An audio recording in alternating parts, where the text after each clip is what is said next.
હું તમારો ગુસ્સો સમજી શકું છું. ફોન કરજો, અડધી રાત્રે આવી જશે. નાના નાના બાળકો અને યુવાનો એમનું ભવિષ્ય ઉજ્જવળ થાય તે માટે આપણે સૌ સાથે મળીને કામ.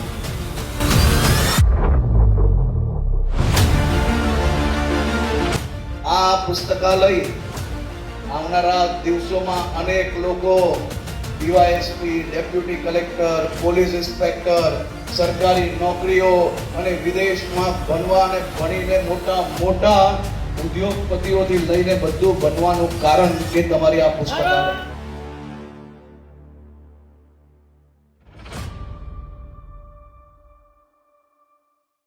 જિગ્નેશ મેવાણી સાથે ચાલી રહેલા સંઘર્ષ વચ્ચે નાયબ મુખ્યમંત્રી હર્ષ સંઘવી વડગામ વિધાનસભા ક્ષેત્રમાં પહોંચ્યા હતા. વડગામમાં એક લાઇબ્રેરીનું લોકાર્પણ દરમિયાન તેને સ્થાનિક લોકોના વિકાસને લઈને સરકારની ઈચ્છાશક્તિ અંગે હુંકાર કર્યો હતો. આ દરમિયાન હર્ષ સંઘવીએ તેમને કહ્યું હતું કે આ પુસ્તકાલય કોઈની માંગણીને લઈને બનાવવામાં નથી આવ્યું. આ સરકાર પોતે જ તમારા બાળકોનું સારું ભણી ગણીને કલેક્ટર, ડીએસપી અને એસપી બને તે માટે બનાવવામાં આવ્યું છે. આજે હું અહીં આવ્યો છું તો મારું સ્વાગત 18 વર્ષના લોકોએ કર્યું છે.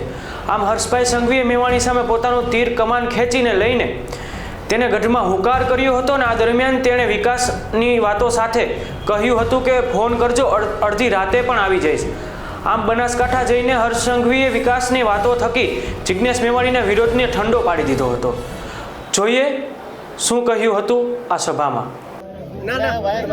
વડગામના સરકારી તાલુકા પુસ્તકાલયનું લોકાર્પણ પ્રસંગે મારે જ્યારે અહીંયા આવવાનું થયું અને આ વડગામની 18 વર્ણો ભેગી થઈ બધા જ સમાજના આગેવાનોથી લઈને યુવાનો, આપ સૌના ચહેરા ઉપર જે ખુશી હતી અને જે વિશ્વાસ હતો, આ જ વિશ્વાસથી હું ગુજરાતના દૂષણોની સામે લડું છું ને લડતો રહી. આજે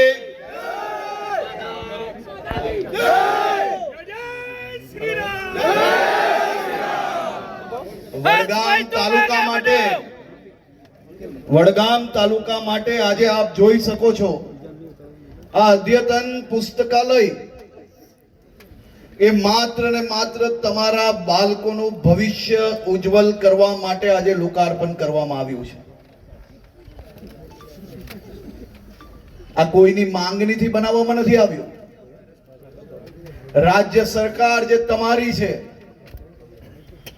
તમારા આશીર્વાદથી ચૂંટાઈને તમારી નાની નાની ચિંતાઓ એક પછી એક, તમારા તમામ જે વિષયો કે તમને નાની મોટી સુવિધાઓથી તમારો પરિવાર, તમારા બાળકોનું ભવિષ્ય ઉજ્જવળ બની શકે તે માટે આવા અદ્યતન પુસ્તકાલય તાલુકા કક્ષાએ બનાવી રહ્યા છે. આપણે ગામે ગામ જે સુવિધાઓ પહોંચાડીએ છીએ એ સુવિધાઓ આપણું પરિવાર અને આપણા એરિયાના ક્ષેત્રના નાના નાના બાળકો અને યુવાનો એમનું ભવિષ્ય ઉજ્જવળ થાય તે માટે આપણે સૌ સાથે મળીને કામ કરીએ છીએ. આપણા ગુજરાતની આજે દેશનું નંબર 1 રાજ્ય બન્યું. એ નંબર 1 રાજ્ય બનાવવા માટે તમે અહીંયા ઉભેલા સૌ લોકોએ રાત દિવસ કાલી મજૂરી કરી છે.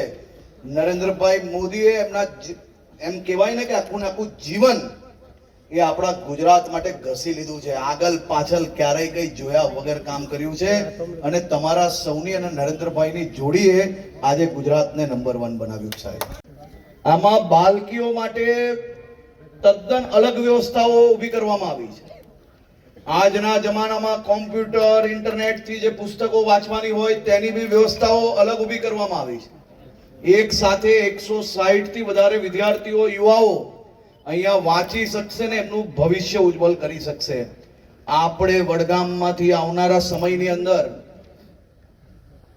આપણા દીકરા દીકરીઓનું ભવિષ્ય ઉજ્જવળ થાય તે માટે એક પછી એક આવી વ્યવસ્થાઓ જે કરીએ છે ને, આ વ્યવસ્થા તમે લખી રાખો.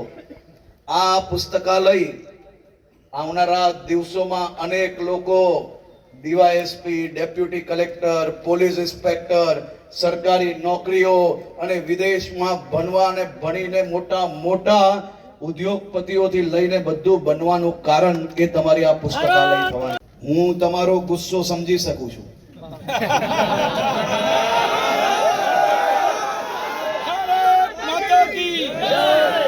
હું તમારી તકલીફ પણ સમજી શકું છું,